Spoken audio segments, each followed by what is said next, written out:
Magandang araw po sa aking mga minamahal na kababayan, Luzon, Visayas at Mindanao.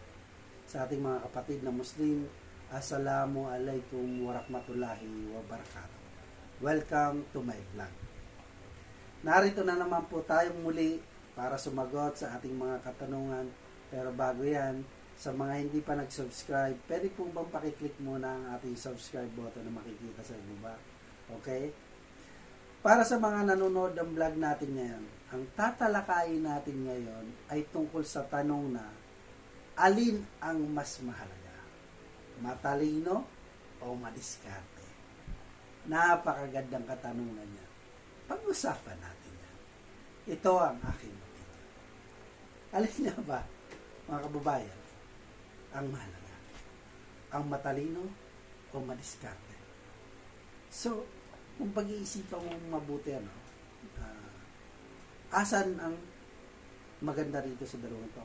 Yung matalino o yung madiskarte? Kasi matalino, alam mo, pag may nakakausap akong matalino, may nakakaharap akong, nakakasalumuha akong matalino, mga ako, parang kayang-kaya niya ang lahat, no? Parang ano niya yung sarili niya, saan man siya ilagay, kayang-kaya. Ngayon, pero nung nag-aaral ako,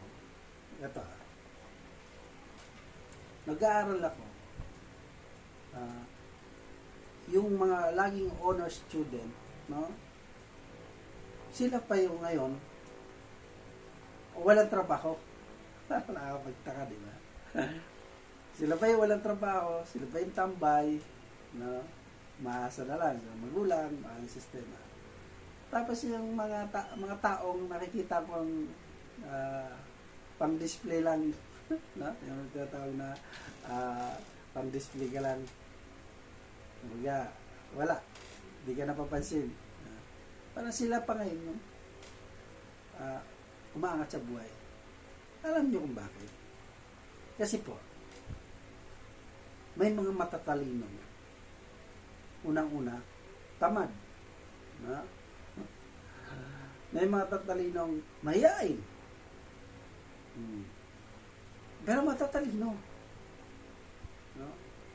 Pero hindi nila sa realidad na buhay, hindi nila may pakita ang tunay nilang galing, ang tunay na talino. Dahil nauunahan sila ng nahiya sila. Tapos, tinatamad sa kanila. Ganon. Hindi nila namamalayan na tumatanda na sila, umano ng kanilang sarili, napag-iwan na sila. Ngayon, itong madidiskarte, siyempre isip nila, hindi ako matalino, hindi ako nakapagtapos. Pero, madiskarte. Hindi siya mahiyain. Diba? Business siya. Hindi siya dito.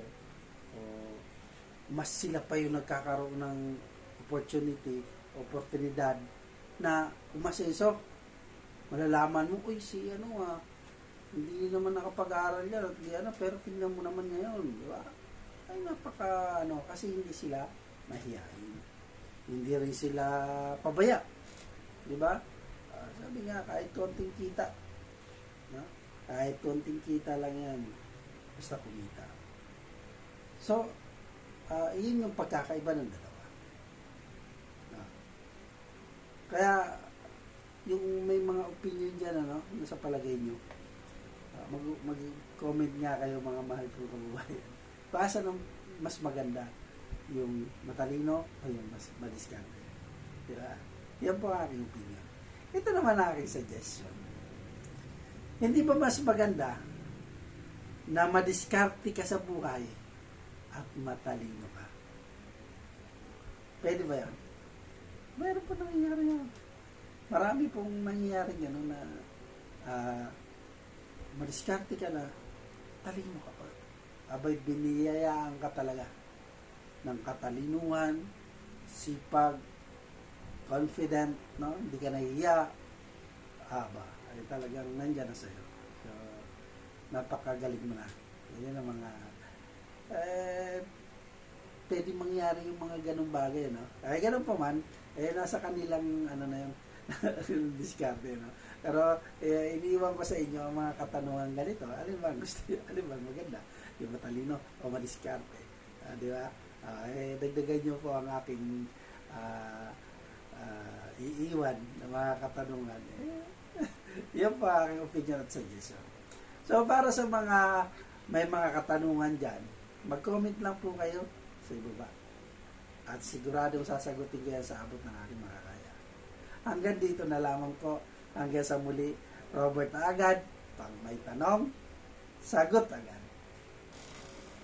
Maraming salamat.